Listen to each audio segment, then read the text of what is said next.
Inini nhasi ndati handisi kuda kuparidza. Kana zvazoitikawo kuti zvazongoparidzikawo pamwe pacho pakanga pakanzi kana zvamubata zvinomuisira muchakadano, inini handiwisirwe ikoko, pamwe ndongozowira mukuparidza. Saka dzangu pfari dzinenge dzakanaka kana zvakadaro, but ndinoda kuedza kuti tidzidzisane vana vaMwari.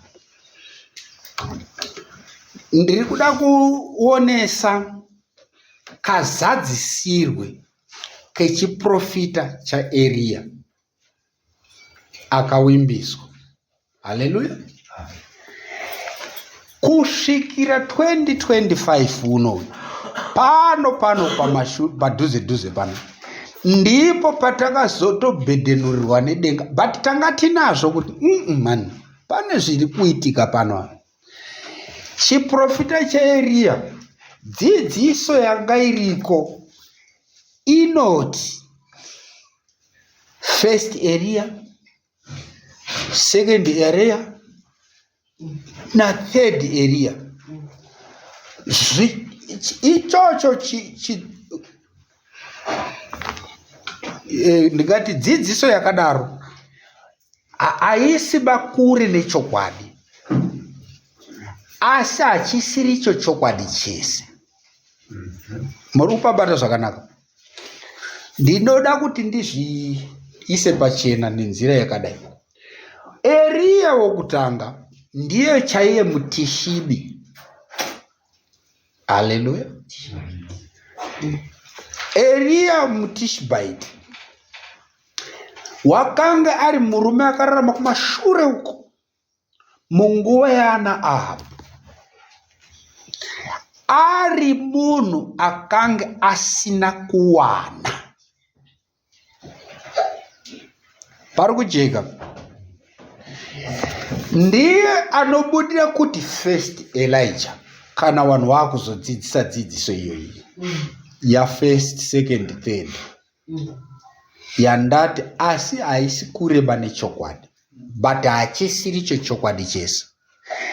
Izvi zvatiri kudzidzisa panapa izvi, ukada kuzviparidza kumunhu ane background kunyanya yechi-Seventh Day Adventist, anogona kukurumidza kuita dambudziko, because kukanyanya kubatika kuti new light wakuda kutotidzidzisa chisiricho. Saka kana iri new light inofana kuti ionekwe nenzira iri negative.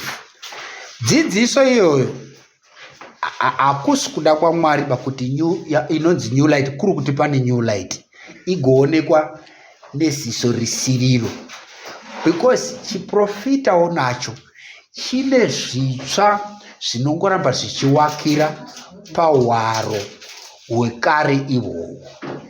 Amai White wanotoramba wakanyora wachiti hatisati taane chokwadi chese, uye zvimwe zvinhu zvichatozonyatsa kurifainika kupi?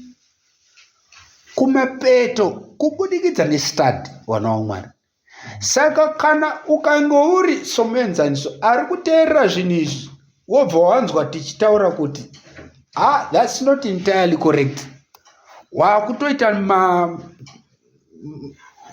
defense yekuda kusanzwa zvinhu izvozvi, unogona kuita dambudziko rokusara kunze kwechokwadi nekuti wapindura nyaya usati wainzwa. Izvo zvinotaurwa mubhaibheri kuna zvirevo kuti ndichapter 18, unopindura nyaya asati ainzwa zvakakwana. Kushorwa neupenzi ndezvake. But panotaurwa upenzi mubhaibheri, handiba zvinotaurika mavanhu vachinge vazonetsana kuti havazi kubenzi vachitukana, ende hatidzidzise kutukana zvakare. Bhaibheri kana richitaura nebenzi mubhaibheri, rinenge richireva anoti hakuna Mwari. Kuti hakuna Mwari ndiko kupokana nezvinodzidzisa vana Mwari, because unenge uchiti hakuna zvakadaro. Kuti hakuna zvakadaro kuti haako. Saka zvinogona kuitika kuti chitupa chekubhabhatidzwa chine chakati takatenda kuti kuna Mwari mumwe zvikazodai zvikadai, but kamuraramiro kachitoti hakuna baiwa uri kuti wakatenda zviri pacertificate. So nyaya yandoda kuti tibatsirane naye pano, saka ndati handisoda kuparidza pa, ndoda kuti tidzidzisane kuzadziswa kwaEria, nokuti shoko iri ipenyu. Dzidziso inoti first, second, third haisiri entirely correct, nemhaka yekuti ukasenge wakunzvera wakanan'anidza, iye atinoti pachingezi paying special attention to detail, uchaona kuti bhaibheri kuna maraki wamandipa chapter 4 ya aritiba kuchauya last Elijah. Wara rekuti last mujomekerwa richitoiswa nomunhu because ari kuti logic, kufunga zvakanaka zvakaswatuka ndokuti logic. Zvine mutsigo kunoti kana wanga unewo kutanga koita wechipiri koita anozouya kureva kuti uyu ndewechingani, ndewechitatu. But bhaibheri harisi kutaura exactly that. Rinoti Eria achauya muprofita pasati pasvika zuva ratenzi. Haleluya.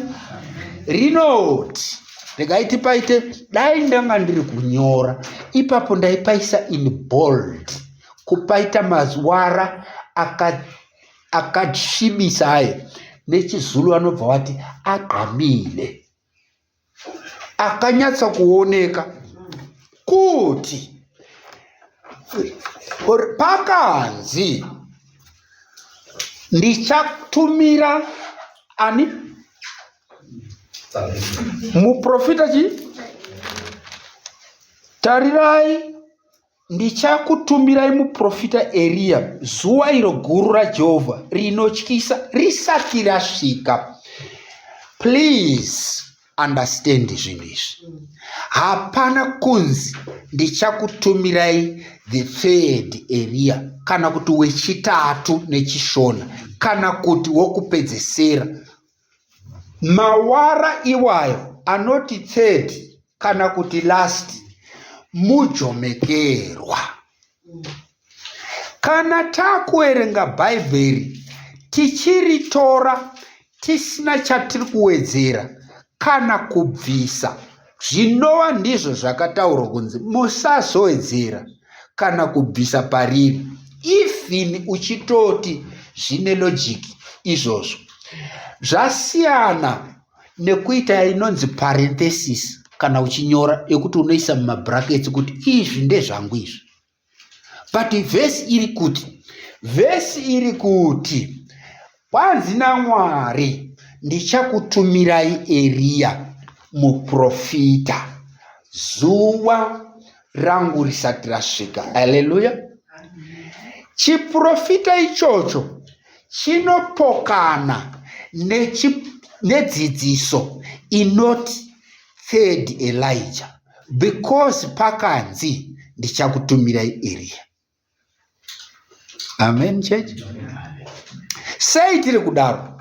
Tinodaro nokuti zvine kaungozi kanotozobara kusaitenda, kuona sekuti chinhu chakaomera Mwari kutumira Eria muprofita akatombokwira kudenga kwavari iwo baba panyikazve. Hapana kubatika ipapo. Tati zvine kangozi kanotozobara kusaya kutenda, kufunga kuti zvinhu zvakaomera Mwari kutumira Eria akakwira kudenga chaiye chaiye, muprofita ari kutaurwa pana Maraka, kumudzora pano panyika, kozoti aite basa riri pavhesi ya6 zuva ravo risati rauya, zvinoita sekuti zvakaoma. Saka pakataurika pachiti third Eria, kuita kuti pange pachibvumika kuti kunongogona kungonyukawo someone akanga afanira toita sokuti zvange Eria akapromiswa toti chino chiprofita chazozadziswa, but Mwari wati ndichatumira Eria muprofita.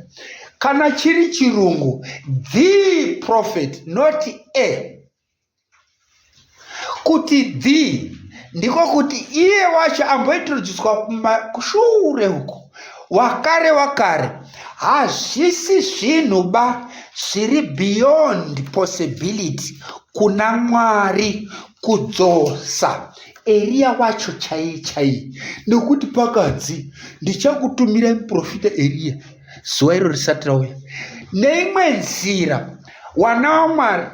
Saka ndati ini ndinoda kuedza kudzidzisana nesu. Mwari ndiMwari wemachokwadi ende ndiwo masimba ose. Mwari ane vanhu vanoti kana wadanana naye wanzwisisa chimiro chake. Kana ndichitaura chimiro chake apa, ndiri kutaura zvakadaro ndakanyanya kudzeyama kuzviramba hwake, his sacrificial nature kana kuti character.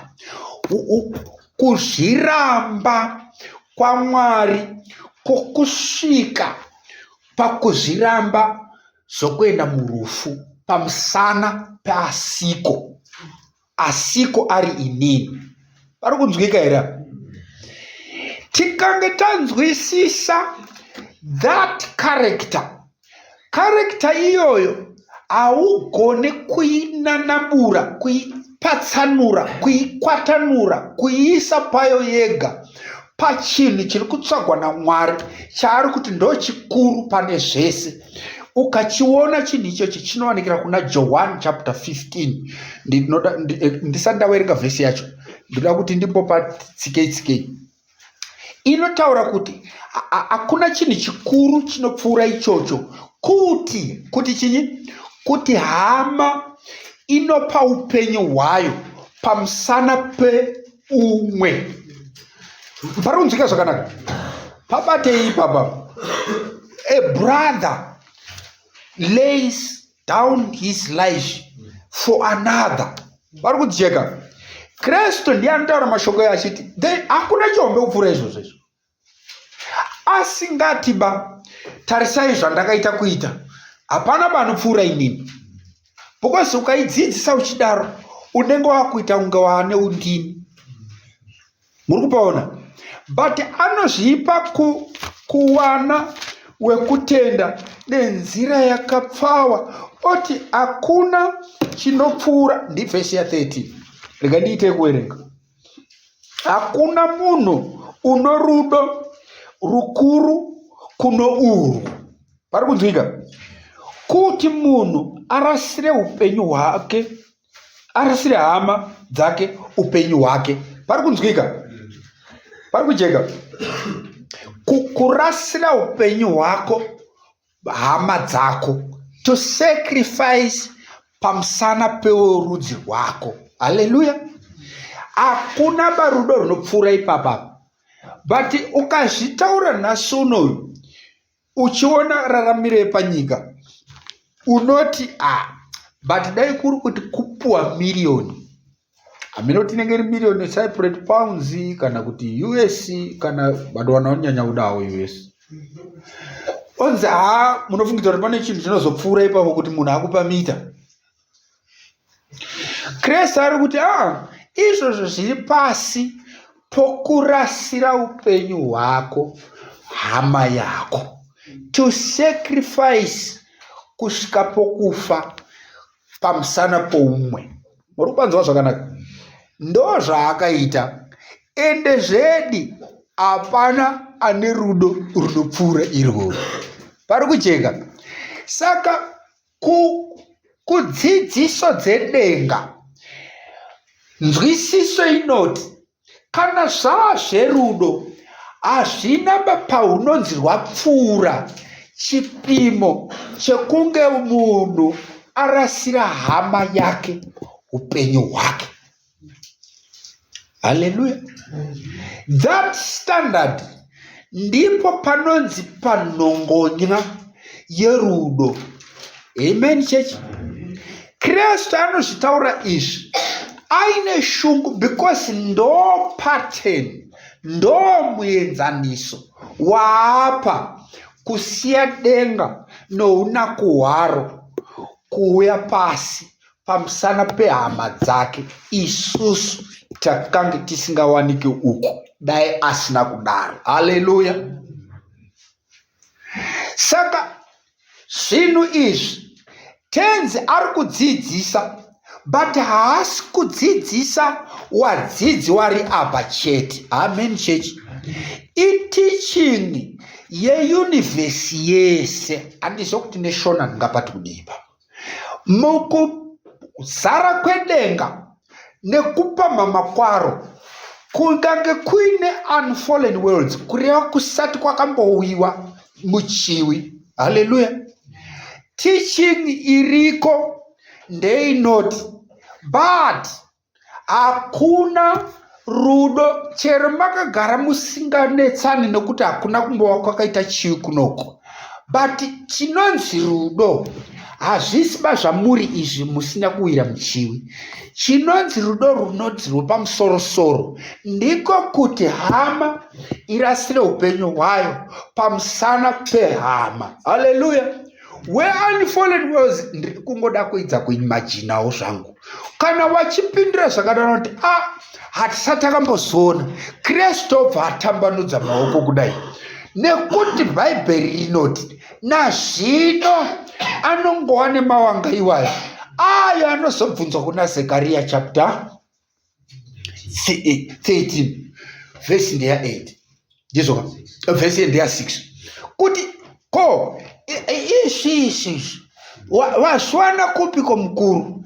Zvikanzi ndo zvandakawana kumusha kwehama dzangu. Dzipi idzo? Dzinotangira manyuko adzo pana Genesis 1:27-28.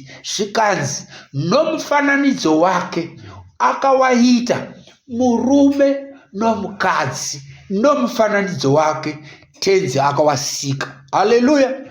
Saka zviri kuno panyika chiri kutaura pamberi penyu chimufananidzo chomunhu. Haleluya. Kureva Mwari pachake. Mwari iye kana achiona ichochi obva ati ichi ndicho hama yangu because it looks like me. Chinenge inini. Haleluya. Haleluya. But chine dambudziko rokuti ndikachisiya chakadai chakawira mumbwirididi yerufu yechinyangadzo. Saka kuti rudo rwangu rudzi rwasvika pachikwekwenhero charwo, ndinofanira kuchirarira pasi nokuramba upenyu hwangu, ndinofanira kuchifira. Haleluya. Kana unfallen worlds yakuti but ndezvipi kwezvi chake kungoisa uchapupu nekutambanudza maoko oti aya ndo zvakaitika wese ikoko because hakuna kuwirwa muchinyangadzo. Awati I don't know what this man is talking about. Wanokotama kuti kudzwai Mwari nokuti chamuri kutaura chokwadi, nekuti muri chokwadi, nekuti Kristu ndichokwadi zvechokwadi. Ndepano chete pasi paanoitiswa nharo achionekwa kunge anonyepa, iye ari chokwadi.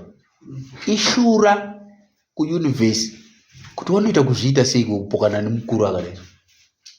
But pandiri nhasi wana waMwari ndepokuti dzidziso yokurasa upenyu pamusana pohama yako idzidziso isati iri kuna Johani 15 kuwadzidzi sekunyorwa kwazvakaita apa chete, but idzidziso iri all over ushe hwatenzi husina mawango nousina magumo.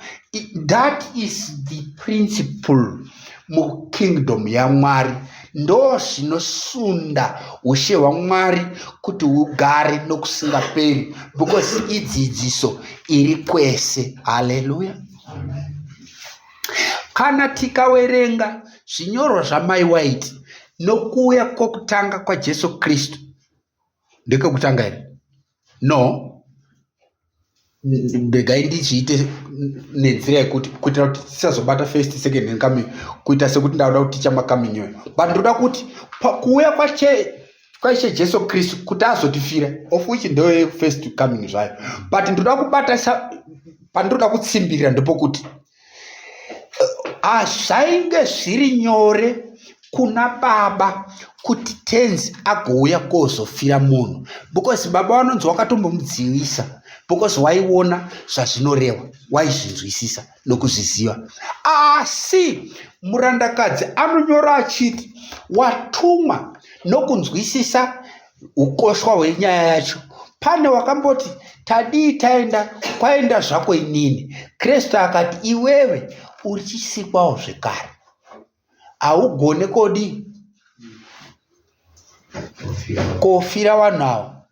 But pandiri kuya ndepokuti dzidziso yakazonyorwa kwakuno kuma-AD kwatiri isusu, kuti hakuna rudo runopfuura kuti hama irasire upenyu hwayo kune imwe, rwakanguri rwazikanwa nevatumwa vaMwari kare nevanogara nyika dzisina kuwa. Izvi time idzi ndedzedu kunoku isusu, kwatozoitika dambudziko rechinyangadzo chakange chauya. Amen church. Saka vatumwa wakanga watoonazvo kuti tinogona kuenda kana kuri tabvumirwa. Denga robva rati misheni yacho hamusati makwalifaya, hamupapindi Baba, hamukwane, pari kuda musiti.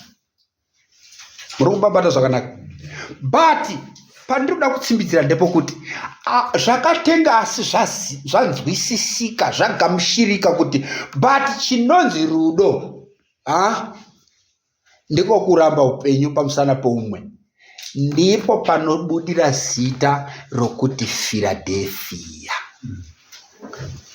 brotherly love. Tinogona kuidanwa tichipanana mazita iwayo, but kana zvisati zvasvika pokuda nokuda chaiko chaiko, pokuzviramba, hatisi Philadelphia ba. Zvinenge zvakangoitawo zvazvo sechitsaga cheshuga chakakokotwa shuga yese nespoon, chakange chakanyorwa kunzi 10 kg golden star white sugar. Ndobva yamwiwa yese, ndobva chazopeperetswa nemhepo, chichingotaura 10 kg icho chienda nemhepo. Chine zita risiri zvachiri, it's a nominal name. Pari kujeka. But kana tanzwisisa sokunzwisisa kwakaita watumwa, wakanga wakutoofa kuti madii mati kuende inini. Mwari wakati aparudia muridza. Wakange wanazvo, zvakange zvabatika kuti but what is true love? Hallelujah. Zvino shoko raMaraki chapter 3 rinoti iro ndichakutumirai Elia, ndifouyo, but ndati ndoda kudzidzisa zvake 3 ndokuti ndokunotangira nyaya yacho. Inzwai zviri pano.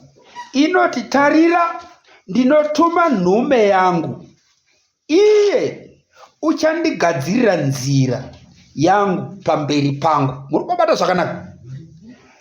Ipapo Ishe wamunotsvaga ani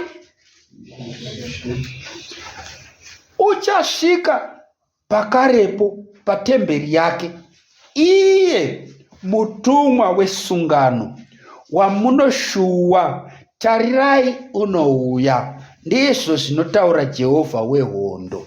Vhesi iri rinowanza kupesaniswa. Munenge muide zvokwadi pamwepo nezvisiri zvokwadi, sekungodzidziswa kunoitwa dzidziso inoti first Elia, second Elia, third Elia.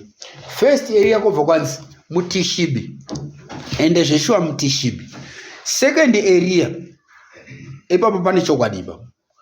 Johani mubhabhatidzi izviro unodana murenje akauya ari musimba nomumweya waEriya ende zveshuwa mai waiti kunana Eli writing 35 wanotaura kuti ndakaona mumazuva ekupedzesera boka rewanhu wanenge wari musimba nemweya waEriya wanoparidza kutsamwa kwaMwari nezuva rokuuya kwaMwari. Uri kubabata zvakanaka. Chikwata chinoonekwa chiri musimba nemweya waEriya, but chiprofita ichocho achiite negeti, achipwanyeba zviri kuna Maraki sokuti Mwari wakati ndichatuma muprofita Eriya. Uri kubabata zvakanaka. Panowanza kusanganiswa pawapanoenda kusiriko. Isusu tiri boka doko rakaprofitwa muchiprofita kuti tichawaka pakapodomoka, tinodzoreredza zvinhu pachimiro pakapodomoka kuticha third Elijah, because Bible harina third Elijah, rina Eriya. Eriya iyeye kana pakanzi Eriya muprofita, ndiye muprofita muTishibe. Pari kucheka? Hazvisi zvinhu zvakaomera Mwari kuti agodzoka kozoita basa. Ndambotaura pamashure kuti ngirosi dzisina kuwa vana vaMwari ndibatei zvakanaka, dzakamboitawo ofa kuti toda koofira vanhu zvikanzi mukwane baipapo panoda muridzi. Haleluya. But Mwari sezvo ari zvaari anazvo kuti ofa iyoyo inogona kungoramba iri open, but ichizoitwa for a different purpose kana kuti mission inokwalifyika nevatumwa, kwete Kristu. Mutumwa pabatei zvakanaka ndiko kuti angel, but pakataurwa kuti angel ngirozi wazhinji tinongozviparidza mumashuro wanokurumidza kufunga munhu uyo ane mazipapiro nezibakatwa nekupenya muri kuona zvakanaka.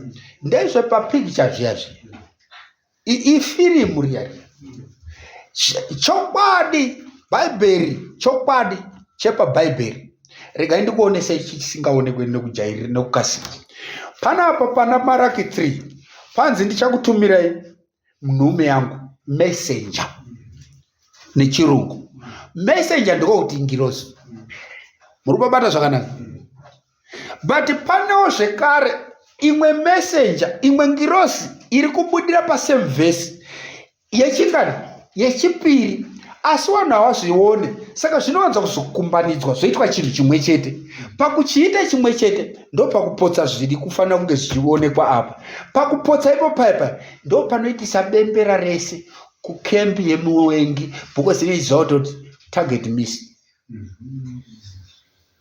Vanhu ava vari kutenda chisiri correct. But iko zvino Mwari vari kuisa zvinhu izvi pachena. Saka panapa pavhesi ya3 Maraki 3 pane nhume mbiri kana kuti 2 angels dzakasiyana. Muri kubata zvakanaka. Pane nhume inouya kogadzira nzira yenhume kana kuti yomutumwa, because vhesi rinobva razoisa mutumwa ane capital letter M kana kuti ne angel. Rega ndiite kutsvaga rega ndiite kuverenga pachirungu muone zvandiri kuda kuti muone. Inoti, behold, I will send my messenger, ndo nhume, and he shall prepare the way before me. Murupaona? And the Lord whom you seek. Murupanzwa? Inini tenzi wamunodini, wamunotsvaga, I shall suddenly come to his temple, even the messenger of the covenant. Saka the Lord that you seek, kana kuti tenzi wamunotsvaga ndiye nhume yechitu, messenger wechipiri, asi iri messenger ye covenant. Hallelujah. Kana kuti yechibvumirano, yechitenderano, messenger of the covenant. Mutumwa wechitenderano ndiMwari, nditenzi Jesu Kristu. Ndiye ari kunzi Lord apa, achazooneka patemberi yake. Temberi iri kutaurwa apa, temberi iyi chiprofita ichi, iguta guru raMwari, ndo the holy city, ndo temple yaMwari. Uri kubata zvakanaka.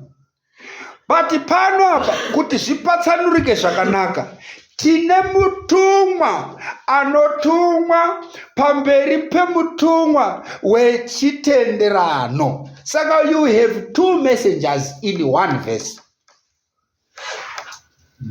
Kazhinji panongoonekwa one messenger because pano wakwanzi messenger wecovenant nditenzi Mwari, but tenzi Jesu Kristu aagadzire nzira yake ba. Pane forerunner, pane muswatudzi wemakwara anositi pakadzikira ngapakwiridzirwe, pakakwirira ndo panototorera second Elijah. Chiri chiprofita chaIsaya kuti kunouya anodedzera murenje, Johani Mubhabhatidzi, ubva azadzisa chiprofita chaEriya wechipiri chinotaura kuuya kekutanga kwatenzi Jesu Kristu. Ndinokumbira muzvibate zvakanaka. Johani Mubhabhatidzi anozadzisa Eriya wechipiri anouya pamberi patenzi Kristu achiuya first advent. Muri kubata zvakanaka. Saka ndati teaching yekuti first Elijah, second Elijah, third Elijah inoda kunanahwira kuchokwadi, asi haisiri chokwadi pachayo mukuzara, because hakuna ba third Elijah. Vesi haiti third Elijah, inoti kunouya Eriya. Tiri kuti kudii? Ndiri kuti wana waMwari, pakauya Johani akaita rutivi rwake zvanga zvakanangana nefirst coming of Christ, paanoberekwa nemhandara Maria. But paanouya rwechipiri hakuuyi ba third Elijah, kunouya Eriya.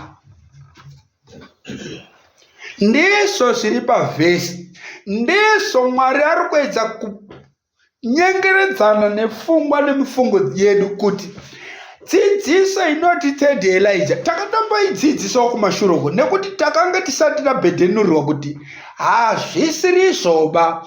We had present truth yenguva idzodzo dzepresent yekare ikako, but present truth yazvino haisi kunanuka bakubva pahwaro wedoctrine iyoyi, asi iri kungokorekta kuti but kunouya Eriya. Haleluya. Ipapa ndo panoitika dambudziko kumunhu asina faith. Iyo message yaEriya iri yerighteousness by faith. Nekuti anoti, saka unofungidzira kuti Eriya angadzoka sei kudenga? Anodzoka kamudzokero kakaita tenzi Mwari, kana kuti Jesu Kristu if you want. Kristu akambouya sei pano panyika?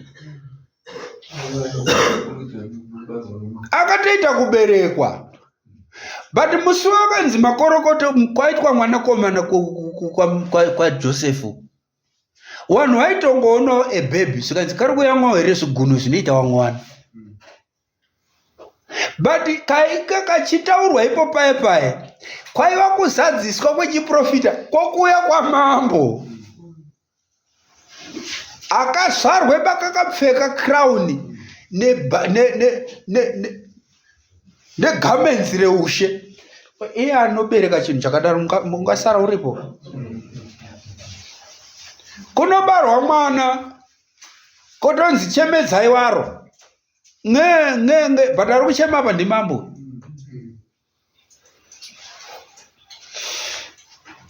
Saka chokwadi chiripo era inenge yanga iripo kare yekuti third area because hasina kusvika mumundangariro mevanhu kuti but Krista akati hakuna rudo runopfuura kuti hama igoisa upenyu hwayo pasi pamusana peumwe. Zvinhu zvakabatwa nevatumwa vari mudenga. Vamwe vanobva vati ko anogozodzoka sei kudenga imi muchiti watumwa. Kana tikange tabviswa pano panyika tarurama kukaendwa uko, Bhaibheri rinoti we shall be changed into angels. Tinoitwa watumwa. Haleluya. Kana watova angel kumusoro ukataurirwa kunzi enda ku-unfurled land world yakati unotosvika ikoko kunotonzi kwauya mutumwa, kwauya ngirosi akanga ari ningi chingwena pasa. Haleluya. Munotosvika muri watyisi kuchinzi kwauya ngirosi yaMwari. Muri kubata zvakanaka. But vanhu vanokurumidza kuda kuzvitenda kana ikauya ichidumazuku papiro. Munogona kotumwa ku-unfurled world yamunosvika ikoko muchitobarwa muri kamwana keikoko kuri kuti kuri kudiwa izvozvo. But handizvoba zvatinazvo nokuti hazvipo. Hakuna kunozotsvagwa plani iyoyo because hakuna kupinda chinyangadzo. But hazvisi zvinhu zvisingagonekwe naMwari because tiri kuzviona uchapupu hwazvo kuitika kwazvo pano panyika. Ndo dzidziso yairamba ichida kutizwa, asi ukaipindurudza, handibate zvakanaka, ukaipindurudza ikaitwa upside down. Iri upside down iyi inotoreka chopu zvisina mubvunzo kuti munhu akafa nhasi mweya wake waenda kudenga. Vanhu vanobva kuti amen, wapinda mumazambara chokwadi, nokuti taona anga achitaura paakamboti zii paakazofevhemuka akati ndaona matenga akazaruka, idi ndamonana. Zvinogamushirika nekukasika.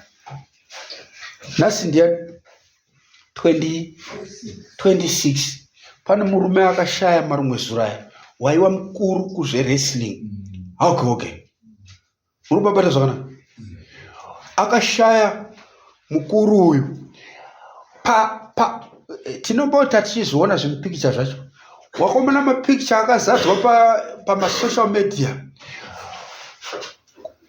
Wanenge wari kunenge wakaita chimhute kwakangonakanaka nezigedhi apa anonzi mapearl gates.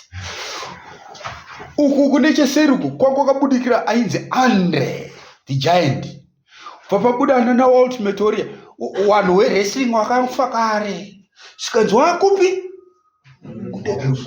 Kuno kumashure kuno vakabudikira kuna Hulk Hogan akatarisa uko achienda wari kusekerera kuti akomana wanhu we-wrestling tazowanda kudenga kwakuzotanga WWF iko.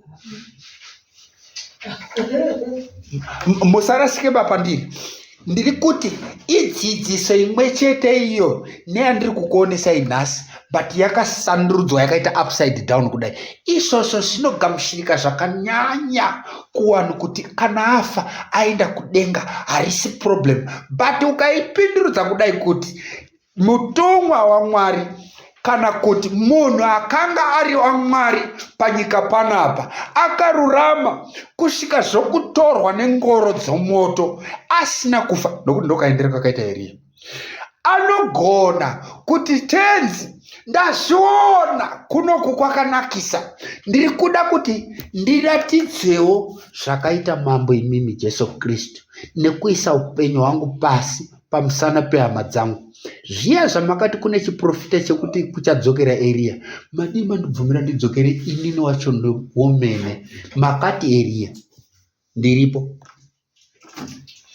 kwakuti usati wambonyatsa kurinhuwa denga kuti rinonaka sei kudai, because kuno kudzamuri kuona time idzi hausati wadii. Isusu tinene kusingaperi, but uchangosvika wakuda kudzokera kumaporipochwa kwakaita sekwekwe zvikanzi naEria tenzi sezvamakaita, kana ndichizodzoka handina chekuita wari because tinenge tine eternity. Regerai ndinozadzisa pamakati paya kuchauya Eria muchitaura naMaraki achakatorara kumirira kuti kugazouya inini kugozosvika imimi, kuti akafa wagomuka, kuti maraka agozouya, kuti kana tikazenge pamwe chete maraka achiti zvandakange ndakapuwa zviya zvakazadziswa here, inini Eria ndoti ndakaenda nekuti wakanga wakaudzwa kuti kuchaenda inini. Haleluya. Kwete third Eria.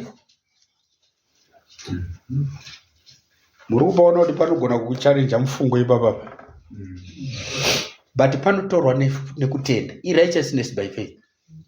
Hazvisi chinhu chingarambike mumuprofita Eria anezenge mutumwa uko, because kana uko dzangirosi kuti ati tumai inini ndidzokere kofa, kudzokera kofa because panofiwa pasa zvokutoriska upenyu hwake, zvokuti akasvika pachinzi asvikira kuno uku, osvika ndakamona chikwarimba, toti Eria usingazivi kuti ndieria because anenge ane zita rimwe. Kristu kwakabva achinzi Mikaeri, bvaasvika kuno kwaanzi Jesu. Manje uyo anouya asingazototauri hunzi anenge achinzi ani, iye Mwari achiziva zvake kuti asi ndieria, unogona kumupa chikwarimba akachinakirwa nacho akabva afa nokuparara because apinda muchinyangadzo. Zvikanzi hakuna rudo runopfuura kuti hama iise upenyu hwayo pasi pamusana pehama, kuriska to death but for the sake of umwe. Uri babata zvakanaka. Akauya osvika aine zita rekuti chakati chakati, iro denga richiziva zvaro kuti kuti chakati chakati, asi ndiningu. Unoti iwe, vamwe ndo vanoti dzidzise is very dangerous because zvinozoita kuti titende munhu wese wese. No. Chikristu ichi prophecy iri strict wana waMwari. It can afford to be studied isingarasikirwe nechairi because wanyanya kuistudy. Kana Eria aine identifying characteristics dzake kuti unoona chokuti nochokuti, chiripo chete ndechekumufita mumacharacteristics iwayo. Kana zvikasaita izvozvo haasiri, and that truth will not lose anything because mazosvika ikoko. Uri kupaona zvakanaka. Saka zvaMwari zvine pazvinofamba napo. Haleluya.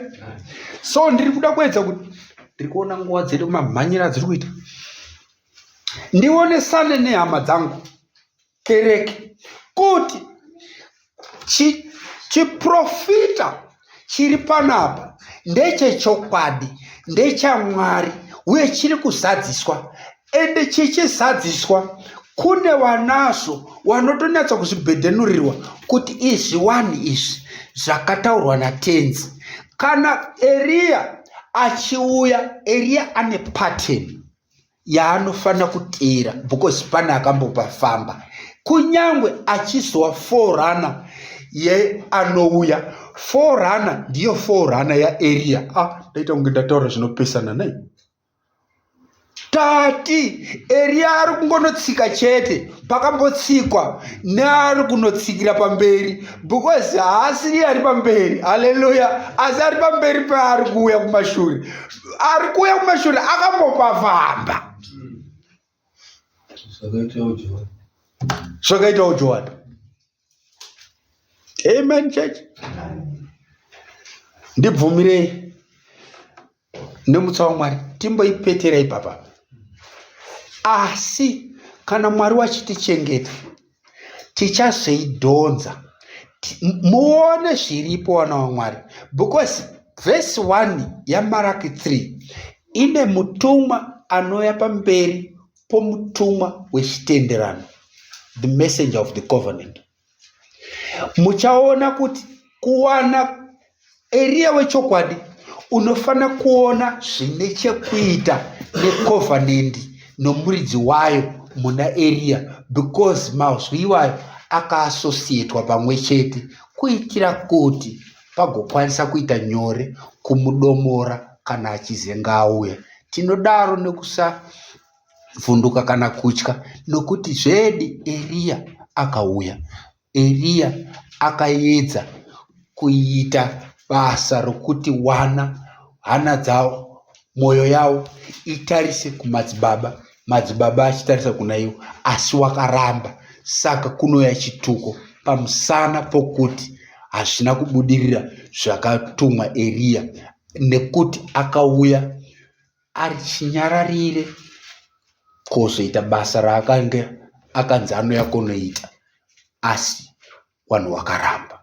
Mwari wakomborere kuverengwa kweizvi ravo, nokuti nderichokwadi.